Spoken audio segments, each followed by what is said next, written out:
Հեցի ժամանակավոր կառավարիչը ամեն շաբաթ վատվիճակում գտնվող ենթակայանների լուսանկարները հրապարակում եւ ասում, որ բաշխիչ ցանցը ծայրահեղ վատթար վիճակում է, տեխնիկապես եւ բարոյապես մաշված վիճակում է գտնվում։ Դուք ձեր հերթին նշում եք, որ միլիոնավոր դրամների ներդրումներ եք կատարել ձեր ղեկավարման ժամանակ։ Այդ դեպքում ուր են գնացել այդ ներդրումները։ Շնորհակալություն։ Եվս մեկ անգամ անդրադառնանք անկեղծությանը, էլի, եթե տեսեք մոտավորապես 10,000 ենթակայան գոյություն ունի Հայաստանի Հանրապետությունում։ Հիմա ոչ մեկ երբևէ չեք գտնի այդպիսի հայտարարություն, որ Տաշիր կապիտալը հեծը հայտարարած լինի, որ մենք ամբողջությամբ վերազինել ենք, վերջացրել ենք, այլևս խնդիր չունենք։ Հիմա եթե խոսում ենք ազնվությունից, այդ դեպքում ես մի առիթով եմ ասել, երբ որ վատը ներկայացնում ես, լավն էլ ներկայացրու։ Հիմա ես առաջարկում եմ կոնկրետ այդ մասով ժամանակավոր կառավարիչը հանձնաժողովը կապ չունի, ստեղծեն եռակողմ հանձնաժողով, այսինքն սեփականատիրոջ ներկայացուցիչները, հանձնաժողովի ներկայացուցիչները եւ ժամանակավոր կառավարիչի, այսպես ասած, ներկայացուցիչները եւ մոնիտորինգ անենք, այդ ընթացքում մենք էլ ցույց տանք, այսպես բոլորին, ինչ է կատարվել։ Այսինքն նաև ներդրումները, ինչ ներդրումներ են կատարվել եւ ինչքան ենթակայաններ են վերանորոգվել, ինչպես նաև մալուխային գծեր եւ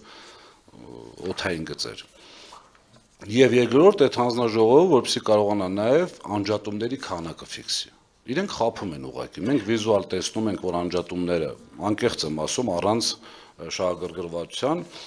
բնականաբար ունեմ շահագրգռվածություն, բայց շատ անկեղծ եմ ասում, հաշվի առնելով եւ այն ժամանակվա անջատումները, ըստ որի ճգնաժամ էր, այսպես ասած, եւ հիմիկվա։ Վիզուալ համենայն դեպս երևում է, որ շատացել է ավելի։ Մենք պնդում ենք, որ 2025-ի վերջի երամսյակում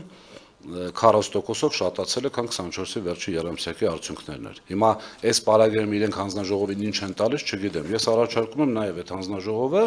ուսումնասիրի այսպես ասած քանակը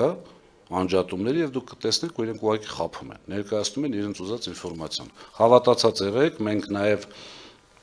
մի քանի այսպես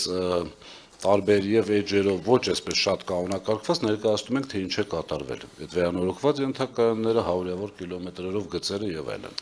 Ես մի քիչ հավելեմ, էլի, որովհետեւ հանձնաժողովը դրան էլ անդրադարձել, որովհետեւ այդ 9 կետից այն 6-ի 9-րդ կետը վերաբերվել է ենթակայաններին։ Միջև հանձնաժողովի անդրադարձին ուզում եմ բոլորին պարզ լինի ոնց է կատարվում հեծի կառավարումը։ Երբ որ պետք է որ հեծը լինի կարգավորվող, պոտենցիալ քննադատողները ասում են դե կարգավորվողը օրինակ տեսեք երաշխավորություն եք տվել, չպիտի տայք ամեն քայլ որ անում եք, պիտի գա ԿՑԿ-ին հարցնեք։ Երբ որ հեծը կարգավորման դաշտը ձեռք չտալիս արդեն, ասում ենք, վայ տեսեք, հեծի վիճակը վատ է։ Հեծը ունի ներդրումային ծրագիր։ Հեծը չի կարող, իրավունք չունի ուղղակի վերցնի ու ներդրումները շատ անի։ Ինչի նկատի ունեմ իրավունք չունի շատ անի, որովհետև ուղղակի մի տարում եթե արեց մի քանի տրիլիոն դոլարի ներդրում, սակագինը միանգամից բոլորիս համար կտրուկ աճելու է։ Կոնցեպտը հետևյալն է, հանրային ծառայությունները կարգավորող հանձնաժողովը, սակագնային քաղաքականությունը, ներդրումային քաղաքականությունը, ընդհանուր կառավարումը կոմպլեքս է վերահսկում, որովհետև այդ ներդրումները պետք է բերեն շահութաբերություն, այդ ներդրումների հաշվին է որ դու շահույթ ես ստանում եւ համապատասխանաբար այդ ներդրումների ծավալի աճը ունենում է սակագնի վրա բարձրացող ազդեցություն։ Հետևաբար ցանցը միշտ կարիք է ունենալու ներդրումների, բոլոր ցանցերը, բոլոր բան կլինի դա գազ, ջուր, լույս, ցանկացած ինտերնետ, հա, ինչ ուզում լինի, ցանկացած ցանց ունի ներդրման կարիք։ Այդ ներդրումը ուղղակի որտեղ ինչ ծավալով ոնց անել, որոշումը ամեն անգամ ըստ ելնելով առաջնահերթություններից եւ համապատասխան սակագնային քաղաքականությունից։ Նույնիսկ եթե ընդունվի, հիմա 9-րդ կետն եմ ցիտում։ Եթե ընդունվի, որ առկա են որոշակի խախտումներ, ապա անհրաժեշտ է գնահատել դրանց ծանրությանը եւ համադրել կիրառված միջոցի։ Ինչ էր եղել, ասել ասեմ, ուրեմն ժամանակավոր կառավարիչը հանձնարարել էր, քանի հազար ենթակայան կար, 10,000 մոտ ենթակայան կա։ 25 ամենավատ ենթակայաններում կանչել է ստուգում անել։ Ընդ որում է ստուգման ժամանակ ինչ որ խախտումներ էր արտադրել, խախտումներ էր հայտնաբերել տեսչական մարմինը, այդ թվում նաև օրինակ հայտնաբերել էր, որ այնտեղ չկա կրակ մարիչ, որը կապ չունի էլի ներդրումային ծրագրի հետ, ուղղակի պետք է հետևողական լինես, որ լինի, եւ եթե չկա, պետք է բերես վերականգնես, որովհետեւ դրա համար պետք է ընդհանրապես գնալ կրակ մարիչը առնել, բերել, դնել։ Ամառվեր ասում, որ չկար։ Հա, հիմա դա հաջորդ ցիտումն է, հեսա կբերեմ։ Լիցենզիա դադարեցումը հանդիսանում է ծայրահեղ միջոց, որը կարող է կիրառվել միայն այն դեպքում, երբ խախտումները ունեն համակարգային շարունակական եւ էական ազդեցություն սպառողների իրավունքների վրա եւ չեն վերացվել կամ չեն կարող վերացվել ավելի մեծ միջոցներով։ Տվյալ դեպքում նման հանգամանքներ չեն հիմնավորվում, ներկայացված տվյալները վկայում են առավելապես առանձին ենթակայանների խնդիրների մասին։ Սա այն ինչ որ դատարանն է ասել։ Մեկ այլ մեջբերում էլ բերեմ։ Այսա երկրորդ հարցի վերաբերյալ է, բայց կապ չունի, վերաբերում է ամբողջությամբ։ Այս համատեքստում հայցվորի այն պնդումը, որ չի իրականացվել պատշաճ հանձնում, ընդունում եւ գույքագրում, ստանում է առանցքային նշանակություն։ Եթե ելակետային տվյալները, այսինքն հաշվիչների նախնական ցուցմունքները կամ դրանց ֆիքսման գործընթացը կամ ենթակայաններում կրակմայրիչների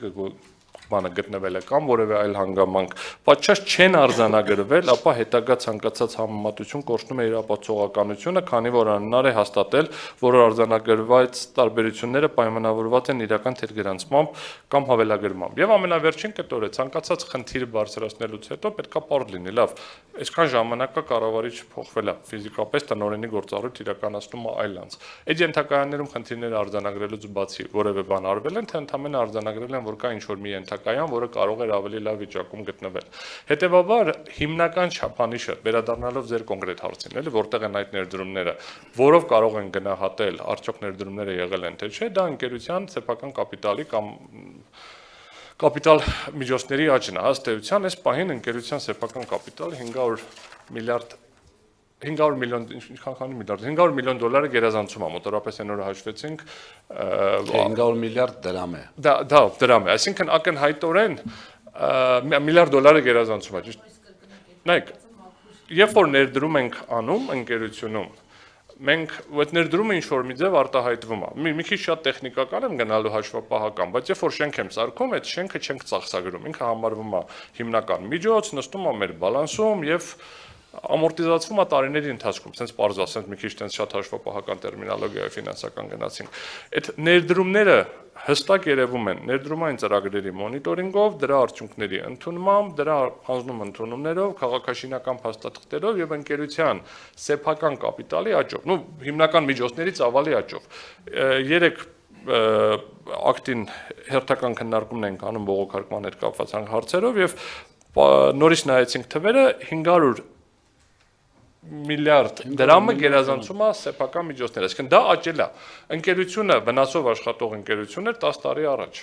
եւ ուներ 30 քանի միլիոն դոլար վնաս, այսինքն մինուս էր ինքը, այս պահի դրությամբ ինքը պլյուս է։ Հետևաբար դա կարող լինել միայն մի դեպքում այդ ներդրումներով։ Ոչ մեկը երբեք չի արել պնդում, որ հեծը իդեալական վիճակում է։ Բայց մենք արել ենք պնդում, որ հեծը շատ ավելի լավ վիճակում է, քան եղել է առաջ, հեծը շատ ավելի լավ վիճակում է, քան կարող էր լինել, եւ հեծը շատ ավելի լավ վիճակում է, քան համարժեք այլ հեծեր, այլ ազգային ցանցեր, էլի հիմա եթե համեմատենք շատ այլ երկրների հետ։ Եթե պատասխանեցինք ձեր հարցին նաեւ կոնկրետ ենթակայանների մասով։